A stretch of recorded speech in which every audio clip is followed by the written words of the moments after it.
बिस्मिल्लाहिर्रहमानिर्रहीम, अस्सलाम वालेकुम। आज दिल्ली के ज़ायके में बनने जा रहा है शीर खुरमा जी, जिसके लिए मैंने आधा लीटर दूध लिया है और ये मोटी सेवइयाँ ली है मैंने आधा कप। इनको हम डाल देंगे। इनका बड़ा डिफरेंट टेस्ट होता है। ये आम जो सेवइयाँ होती है उनसे बहुत हटकर इसका मज़े का टेस्ट होता है। ये हमने रमज़ान में प्रीमिक्स पाउडर की रेसिपी दी थी, जिससे आप शरबत भी बना सकते हैं और किसी भी स्वीट डिश में आप बना सकते हैं। इससे आप ठंडी जो दूध की बोतल मिलती है वो भी बना सकते हैं। यहाँ पर मैंने 2 टेबल स्पून चीनी ऐड कर दी है। प्रीमिक्स पाउडर जो मैंने आपको रमज़ानों में इसकी रेसिपी दी, इसमें हर चीज़ मौजूद है। पिस्ते, बादाम, कस्टर्ड पाउडर और ड्राई मिल्क पाउडर, हर चीज़ ऐड है इसमें।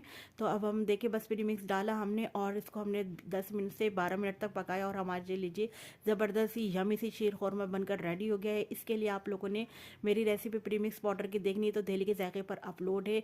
प्लीज़ आप लोग दिल्ली के ज़ायके को सब्सक्राइब कीजिए। रेसिपी अच्छी लगे तो लाइक शेयर ज़रूर किया करें। बहुत यमी टेस्टी हमारा शीर खुरमा बनकर रेडी हुआ था। जिसने भी खाया सब ने तारीफ़ करी। वाओ!